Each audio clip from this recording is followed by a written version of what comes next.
Hey, what's happening, Black people? Hope you guys are doing well. I'm Dr. Boyce Watkins from Your Black World.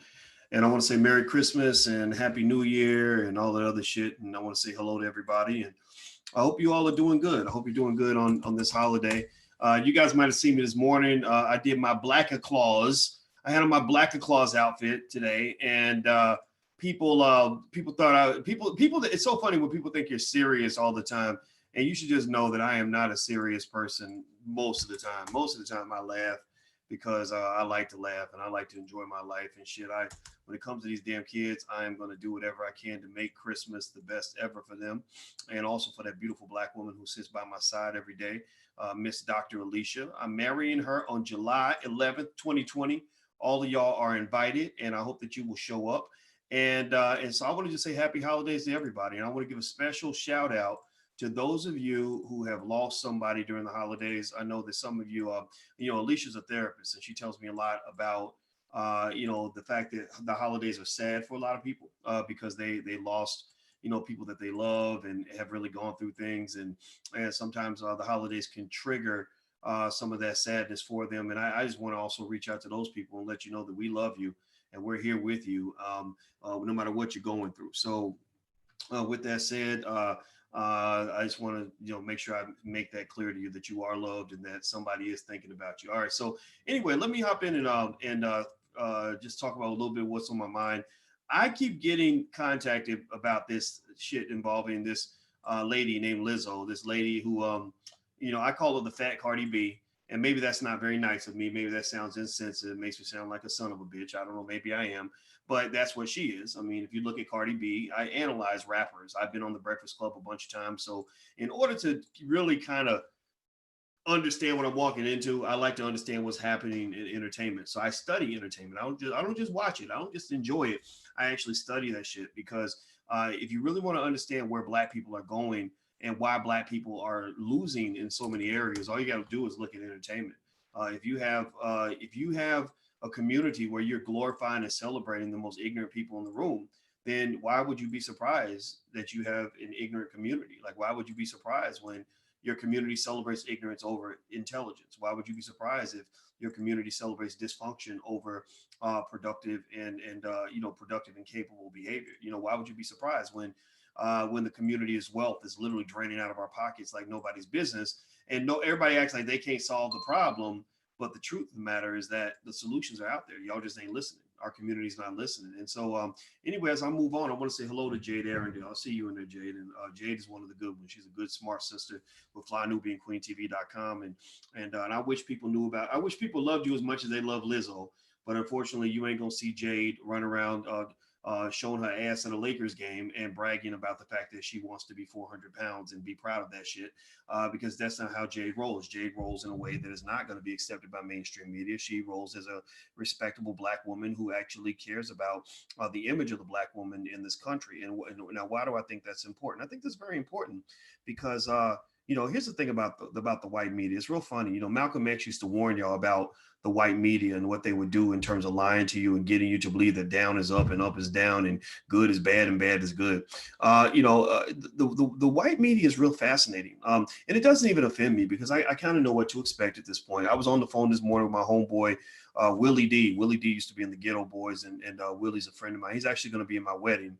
And Willie and I, we were talking. He did a video about Lizzo, and because Willie's on code, Willie called me up to just say, just make sure that we were clear as far as what he was saying, and we don't agree 100%. And he gave me some perspective on Lizzo, and he explained what it's like when you suddenly get a lot of attention in the music industry. He said, Lizzo, and I knew this. I had read Lizzo's entire background, and she spent a lot of years working to become famous. And sometimes when you first become famous and you really are out there and you get all this attention, well, it's an adjustment process, right? Because remember, a year or two ago, Cardi B was doing the same thing Lizzo does. Cardi B was trying to respond to everybody on Twitter who has something to say about her and stuff like that. And then eventually, Cardi kind of settled into her role.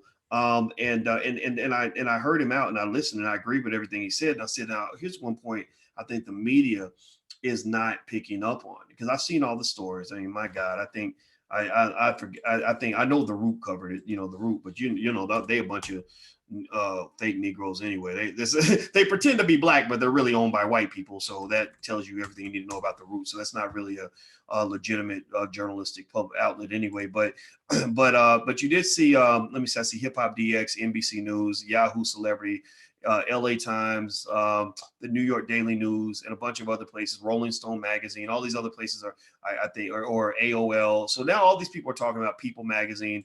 You know, even I got relatives even saying, yeah, I heard that you don't like Lizzo. And so when I hear that, I have to correct them. And I mentioned this to Willie too. I said, one area where I think the media is getting this wrong.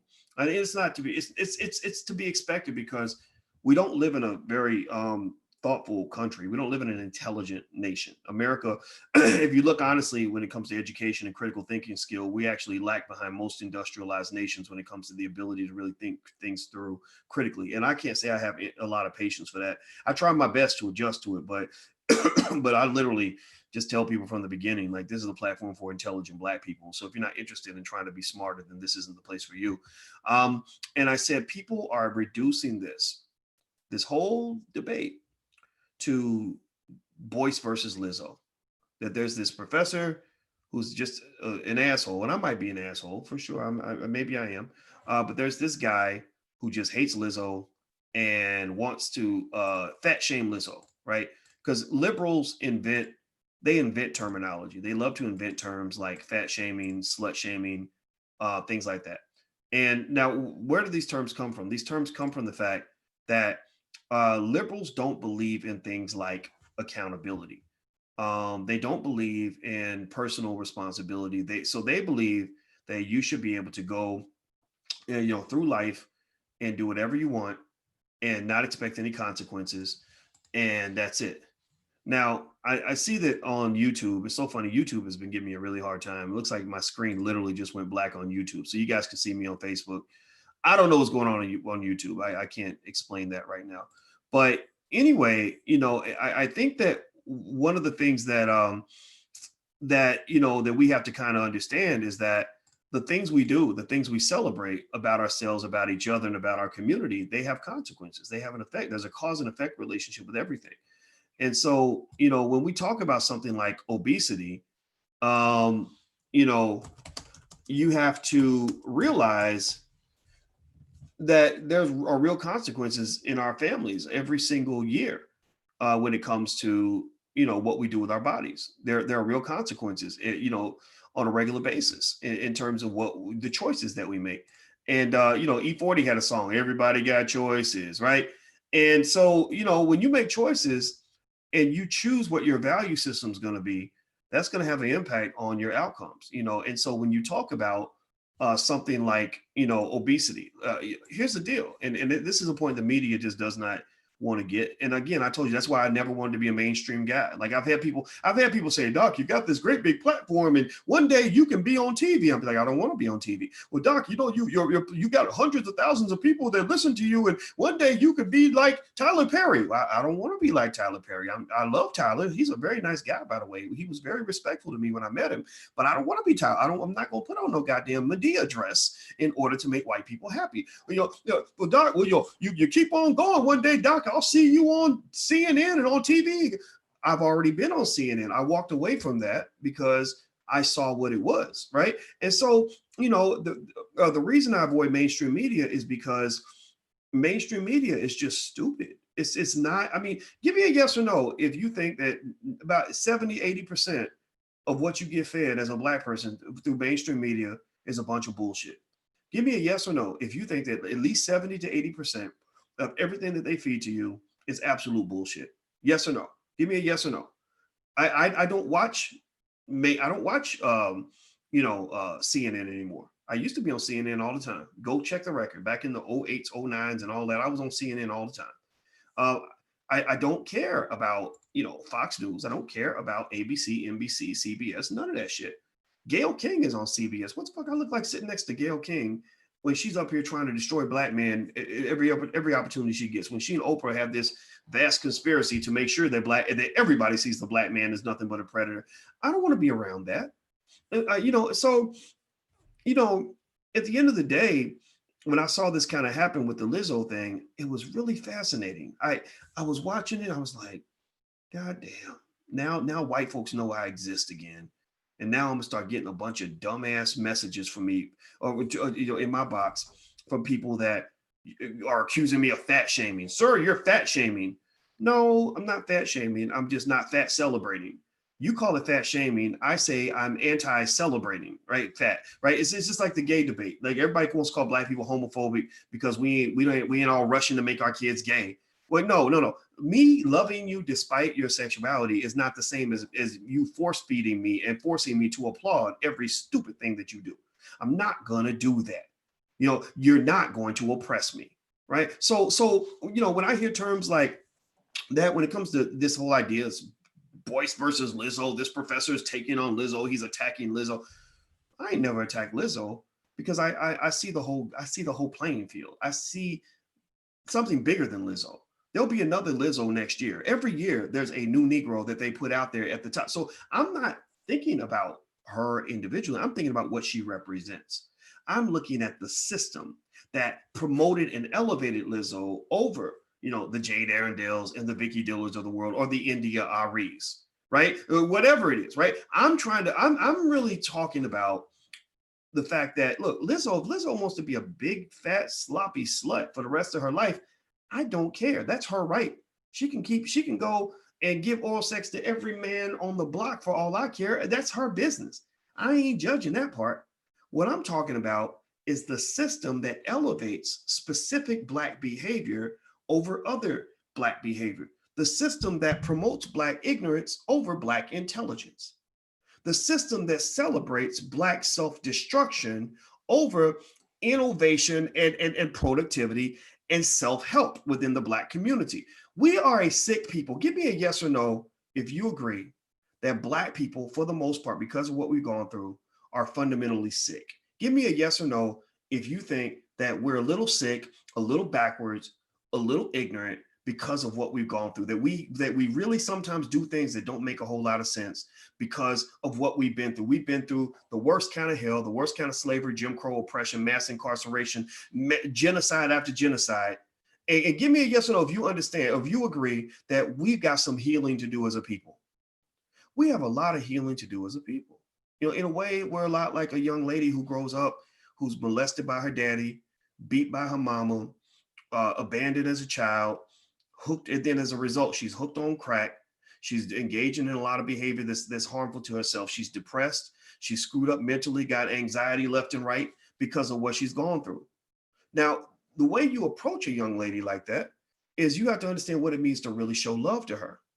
You don't show your love to her by celebrating the fact that she is now a drug addicted prostitute and saying, girl, you be empowered. You go suck another dick tomorrow. Go smoke some more crack tomorrow, girl, because you are empowered. And anybody who tells you not to go out and go sleep with more men is shaming you. They're shaming you. That's not how you show love to her. But at the same time, you also don't show love to her by not being considerate of what she's gone through and how she got to where she is. Black people are a sick people. So we need help. We need to work on a lot of things. The way you show love to her is you say, look, we love you for who you are. We love you for where you're at. We just want you to do better because you deserve better. You deserve better than what you've been given by the world. We need to heal you and help you. And so when you look at media and you look at people that are financing Black debauchery, that are funding dysfunctionality, that are mass promoting the celebration of your own genocide, you got to give those motherfuckers the side eye. I'm trying not to cuss too much because it's Christmas. Some of y'all's kids are watching, so I promise I'm not going to say many more cuss words. But seriously, you've got to look at those people and say, why are you taking the absolute worst dysfunctional symptoms that we have as a people? Because Lizzo is a product of an environment. She did not come out of the womb wanting to show her ass at a Lakers game. It was nasty as hell, by the way. You're sitting on toilets and stuff, and then you're sitting on seats and little children are watching, and you're twerking in front of the damn audience, and all these white people cheering you on and paying you money, and you think that makes you empowered because they're cheering for you? You don't understand. They're not laughing with you. They're laughing at you. They're rewarding you because you're fulfilling a specific stereotype. You're fulfilling a mammy role. You're an embarrassment to millions and millions of people who loved you back when you were just a nobody. When you were just a talented little girl who knew how to play the flute and wasn't thinking about trying to twerk while you do it. You started twerking. You learn how to play the flute well because you wanted to be a great musician. And we loved you when you were just a great musician and you wasn't twerking. But then you realize, wait a minute, I need to find a way to to become famous. I need to find a way to get them to give me some shine. I need to find a way to get on TV. I need them to pay attention to me. So in order to get them to pay attention to you, you said, oh, I got it. I'll twerk while I play the flute. Didn't know, I know real Black women in the community who carry themselves with dignity and pride. And didn't know real Black women, not the type of women that raised me and that grew up in my household, didn't know real Black women from the community teach you how to, that twerking while you play the flute was a good idea. Ain't no Black women up in the church told you that that's a great thing to add to your act. You didn't learn that from us. You learned that from them.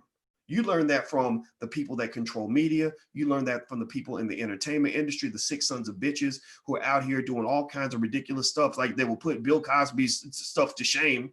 Like seriously, those are the people who told you that twerking while you play the flute was a good way for you to become famous. You're not more talented, you just become more ratchet. And that's what made you big, because Lizzo has always been very talented. There's no question about her talent. Willie and I talked about that extensively. He told me how talented she was. I said, man, you my brother. You ain't got to tell me how talented she is because I've seen her music. I've seen how talented she is.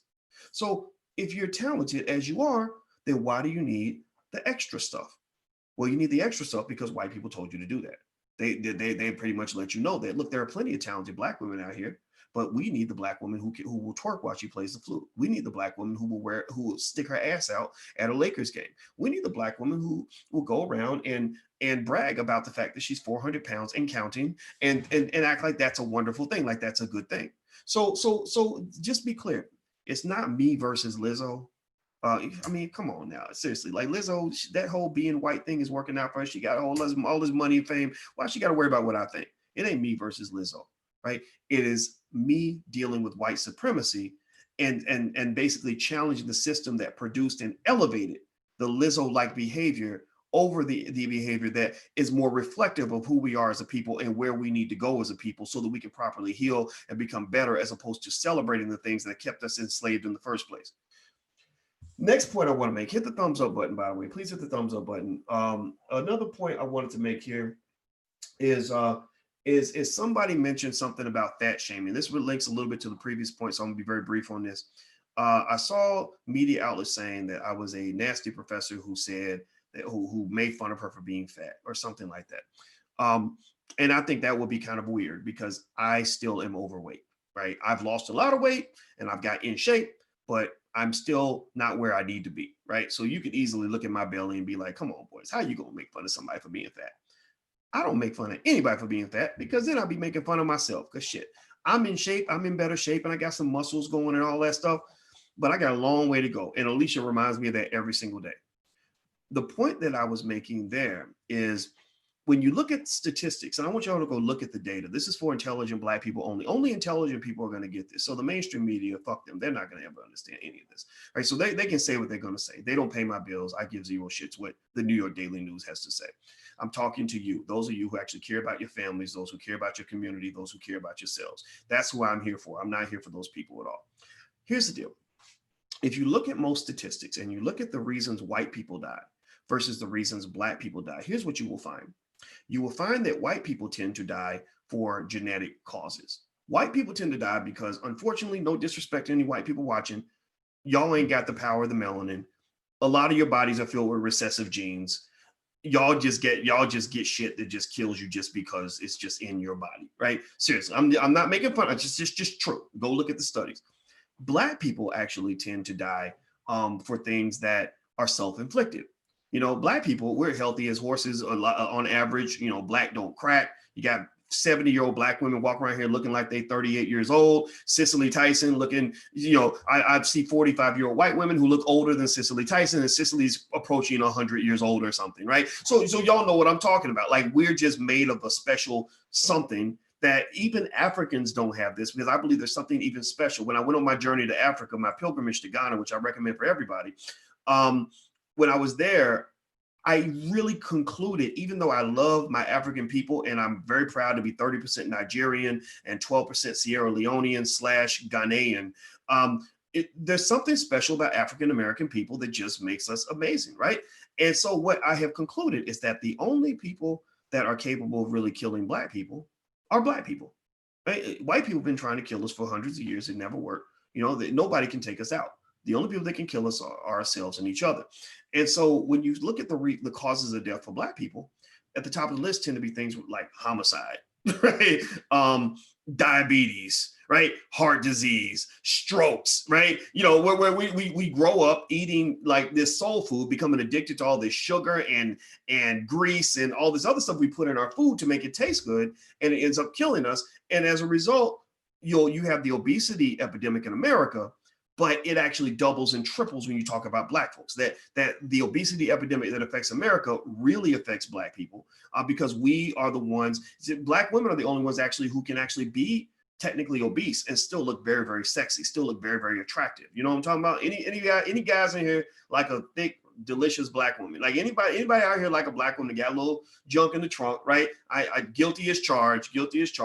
I don't want nobody checking out Alicia's booty but me, but I will tell you that I did notice that when I met her in 1993. Now here's the thing. With that being said, I think that when you're talking about, you got to be real careful about this whole, like body positivity thing that the feminists are kind of pushing. The feminists, when they push body positivity, they're pushing body positivity without any form of accountability, responsibility, or conscientiousness about what body positivity really means. Body positivity does not mean that you keep eating as many Oreo cookies as you possibly can and try to go from 400 pounds to 500 pounds because you're just so proud of who you are and you don't want to be corrected. Body positivity means you love yourself as you are, but you also love yourself enough to say, maybe I could do a little bit better, right? Maybe I can cut down on the ham hocks and the chitlins and, the extra sugary Kool-Aid and the Twizzlers and whatever, right? And I'm not talking about Lizzo here. I'm talking about myself. For me, body positivity wasn't just, I'm this overweight balloon looking man and I'm happy with that. Body positivity meant, okay, I think I can do better. I love myself. I think I want to live. I don't think I want to die early. Because remember, everybody is celebrating the fact that Lizzo is 300-400 pounds and thinks that's not a big deal. These are the same people who are, crying a puddle of tears when Big Mama gets her foot cut off because she's got diabetes and been eating the same damn food since 1964. Right? Seriously, it's the same thing. It's all connected, right? So again, because we are a sick people, we are people that we need to get better, right? So anyway, moving on. And actually, speaking of body positivity, let me just show y'all something that's real cool that Alicia got me for Christmas. So you guys know I did do my first marathon. This was a big deal for me. I'm still fat, but I ran a marathon, and she actually framed the pictures from the marathon and put the medal in here. And so that was really cool. Like that's really, I'm gonna tell you, that's love right there. So I had to show that off a little. I'm very, very proud of that. But just know I am not a marathon runner. I am not a great runner at all. I am not a picture of health. I'm still a work in progress. So don't ever have me out here having anybody think that I am a person that even feels qualified to fat shame anybody. Not fat shaming Lizzo. At the same time, I think fat shaming is kind of one of those things white liberals made up so they can just run around and eat whatever they want and get mad at people for calling them out on their bullshit. The last piece is another type of shaming that the liberals made up. Again, they love to socially engineer. They love to make words up. This word is slut shaming. Slut shaming is a term that where basically they're saying, mind your own damn business when it comes to whatever I want to do. If I want to go and have sex with 14 people, a night, I can do that, and you have no right to pass any judgment whatsoever on what I do. Now, I do agree with that to a point. I do agree that I think sex is a complex thing. I think everybody does it. It's quite fun. If you haven't tried it, you should. But I also think that when you talk about sexuality without talking about at least having some conversation about the responsibility, the heavy burden that comes with sharing your body with another person, I think that you're giving very bad advice. So, for example, with black men. And I got in trouble for this. I got in trouble because I warned black men. I wrote an article a few years ago. And again, because media is stupid and people aren't that smart, they misinterpreted what I was saying, but it's okay. It happens. And I basically told black men that they should be careful about running around sleeping with everything that moves, because at some point, if you run into a crazy girl, she's going to falsely accuse you of something. And when you get accused as a black man, you're kind of done. Like, there is no, in America, an accusation is as bad as a conviction. So black men have to be careful. Well, I remember I got a lot of pushback on that, but I pushed back on the pushback. You're not going to push me down on my point of view, because these brothers need protection. They need to be warned. They need to be warned, because what happens is they will convince you to go out here and just do whatever you want, and nobody has a right to tell you what to do. And then when the consequences come knocking, you act like you're a victim. You act so surprised, when the reality was that somebody should have warned you in the beginning. It's like when I was at Syracuse University and I used to warn them. I was like, why are you encouraging these young freshmen to go out here and get drunk and just become alcoholics? I said, do you know what happens when somebody becomes an alcoholic? Their lives fall apart. Their body falls apart. They do dumb shit. They go out here, they get raped, they get arrested, they get into all this shit. And you're not warning them, about the consequences. You're just acting like everything's okay. Everything ain't okay. So with the whole slut shaming thing, I'm kind of the same way with that. Here's the deal. Here's what I want you to process this for a minute. Please let me know if you're getting what I'm saying on this point. So I need you to connect the dots here. On one hand, you've got the feminists in their quest for what they consider body positivity, anti-slut shaming, all this other stuff. They're encouraging ratchet ass hoe-like behavior from Lizzo. Like, they're applauding when she goes to a Lakers game with her booty out in front of children and twerking in front of the crowd. And they think that's great. They think that's wonderful. And you're slut shaming if you call her out on that BS, right? So you're hyper-sexualizing this black woman. You're taking this mammy role and you're presenting the black woman as the biggest hoe to ever walk the face of the earth. Simultaneously, you're running around and you're upset because you got the R. Kellys in your neighborhood that are looking at your 12-year-old daughter saying, I'm gonna get in that ass.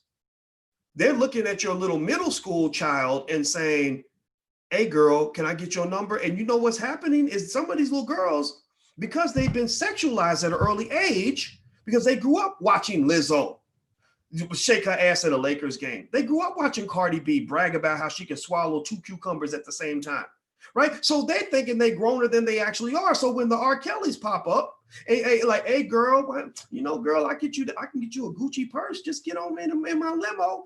She's thinking she's grown because she's been introduced to adult concepts since she was 7 years old. She's been reciting lyrics from Cardi B since she was 6. So she thinks she's ready. So she's walking right into the jaws of the lion, and you prepared her to be the lion's dish. Why? Well, because you're stupid and you don't know how to connect the fucking dots. Do not go sexualizing the black woman in this way and celebrating that, and then somehow acting surprised when you got R. Kelly type dudes run around the neighborhood connecting with little girls. And because I'm gonna tell you, I see R. Kelly's victims and the little girls that, and all this. I empathize with all of them, but I would be willing to bet you that in 80-90% of those cases, they were coming after him too. It wasn't like he kidnapped them, grabbed them off the street, threw them in the back of a van and drove off. No. He said, hey girl, I'm 6'5". I got $10 million in the bank. I'm world famous and I sing like a bird. You don't think that there's some young, impressionable girl who's growner than who thinks she's growner than she is, who's not receiving adequate parental supervision, who's been reciting raunchy ass lyrics since she was 7, who thinks she's ready for that? You don't think? I mean, let's just keep it 100 right now. This ain't politically correct. This is not a politically correct conversation, and this is not a conversation built for stupid people. If you are stupid, all you're going to know how to do is get mad at what I'm saying, because you have no response for this. You have no way to explain this away. So the bottom line is, you cannot go out here and encourage the hypersexualization of the black woman, where all these little girls are looking up to. All these little girls are looking up to Lizzo. They're looking up to Cardi B. These are their heroes. And I'm a grown ass man, and I hear every lyric that comes out of their mouth. I watch all their gestures because they're trying to appeal to men. I'm a heterosexual man. I notice when a woman says something sexual, my ears pop up like, "Ooh, what you say?" Right? And so I'm sitting there thinking, man, are you kidding me? You got 7-year-old girls who are looking at these young ladies as heroes, man. That's why the world has gone crazy.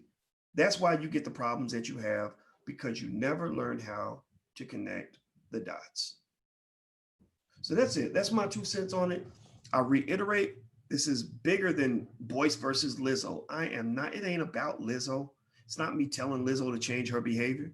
It's really me trying to help you see something, see what's going on here and connecting the dots here to understand why the Lizzos become famous and the India Ari types of the world don't get any opportunities. Like, why do you have more Lizzos and Cardi B's out here on mainstream TV than you have Lauren Hills?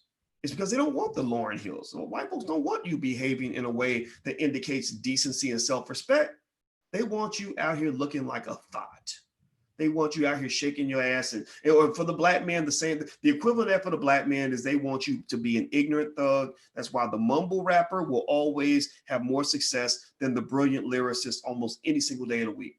The mumble rapping thug who raps about the same BS, guns and drugs and money and sipping perp and womanizing and making babies and all that, that guy's going to always get the record deal before the black man who's rapping about something righteous, which is why the solution, remember, I'm all about solutions. The solution is that you must control your own media, but you must also control your own consumption of media. You must control what you consume. That's why I told you I've rejected mainstream media. I don't go to mainstream media anymore at all. And then two, as a collective, we must use that 1.3 trillion to take over everything that affects our kids, everything that involves in education, everything that involves in what our kids watch and read and listen to.